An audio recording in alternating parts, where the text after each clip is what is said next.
We just witnessed probably the greatest race in NASCAR Cup Series history.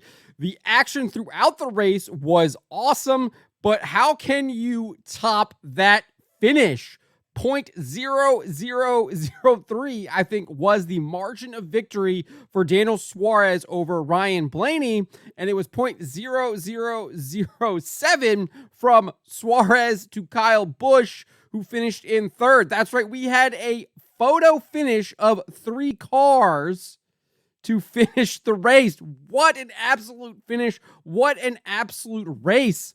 And not only were we as fans treated to some of the best racing that the NASCAR Cup Series has ever produced, the drivers knew it too. And they loved what was happening out there. They loved how racy the track was. They were really enjoying the racing. Even people like Brad Keselowski, who didn't get to finish the race. Before we get into this, I'd like to ask you, please hit that subscribe button, hit that bell for notifications so you don't miss any of our future videos here at John Trent Racing. So let's just get to the meat here. This is the end of the race. Last lap, Ryan Blaney is in the lead. Kyle Busch is there in third. Daniel Suarez in second. Huge push from Bubba Wallace there to Kyle Busch. Austin Cindric giving Daniel Suarez the push. Let's take a look here. Coming down the backstretch, huge run. Blaney goes low, doesn't block Kyle Busch. Thinks he's going to get a push there from Wallace, but he gets really tight. So it's basically just a 3-car race to the line. Kyle Busch is bouncing back and forth between them. They stay clean, and bang! Suarez barely edges out Blaney for the win. What an absolute finish. There you go. You can pause it right there. You can see Suarez barely beats Blaney to the line. What a finish. I don't think it gets any better than this. Here's another look from the in-car cameras for Kyle Busch and Daniel Suarez. Kyle Busch on the top, Daniel Suarez on the bottom. Let's take a look at this here. Can see the monster run that Kyle Busch gets.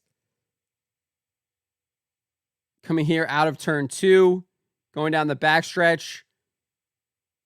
Just goes to the outside of Blaney right there. Suarez obviously on the top. I mean, wow, they're so close. Still staying off of each other. These are the best drivers. And then right there at the line, best drivers in the sport. What a finish. What a finish. It doesn't get any better than this. And let's listen to what Brad Keselowski had to say here.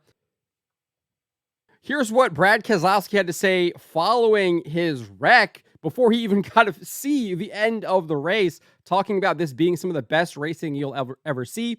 Let's listen to what he had to say. This is courtesy of Front Stretch. During that last caution, someone came over your radio. They said, boy, that's intense. You were quite more intense than Daytona. Yeah, oh yeah, this is super intense racing. The track cooled off, and now you can really, really push hard. And it's I think it's some of the best racing you ever see. I think he's right, and that was even before the finish. It was some of the best racing. These guys were giving it their all. They were not sitting back, trying to do any kind of like fuel mileage stuff for the most part. They were racing each other hard, and yeah, there was a lot of cautions, and Brad caused one of those cautions, but it was because they were racing so hard. They were pushing these machines to their limit, and that is what we expect as fans to do, and they put on an absolute show throughout the entire race. It wasn't just Brad Keselowski making these comments. Let's listen to what Kyle Larson had to say here to Matt Weaver after he was caught up in Keselowski's mess here. Let's take a listen. Brad just got sideways. I don't know if he got tight and then into clean air got sideways, but there wasn't anything I could do from my seat. So just try to check him as much as I can, and it just gets chain reaction. I got kind of pushed into the wreck. So yeah, just a bummer to end up here in the Care Center again in Atlanta, but we had a really good Hendrick Cars Chevrolet, and actually had a lot of fun today. That was super intense, and it's been a great race from start to where we're at now. So opposite last week, no fuel savings, and just guys going at it. So it's been fun. impressive. So there you go. I mean, guys going at it and just having fun, no fuel saving. Fantastic show and race. And the drivers knew it. They knew they were putting on a good show. They knew that they were racing really hard. They felt it in the cars. They were actually having fun, pushing each other to their limits. And that's what we love to see. I mean, that's why this is going to go down, I think, as one of, if not the greatest race in NASCAR Cup Series history. Let's also hear from Ryan Blaney. This is post-race. Blaney finished second. He was part of that photo finish. He's part of NASCAR Cup Series history now. Obviously, he was champion last year, but this is something that they'll be talking about decades from now. Let's listen to what he had to say about just how awesome the racing was. This is speaking with Matt Weaver after the race. On the radio, after the race, you expressed your frustration immediately, and like you're an athlete, I understand that. Are you at this point crushed and just putting on a good face, or is this you feel good and kind of the way the race went? I mean, I feel great about how the race went. I mean, yeah, just in that moment, you're like, damn, that sucks. You know, like, fuck, we just lost by 3 inches, right? But then realize, hey, it's a good day. It's fun racing for the lead like that.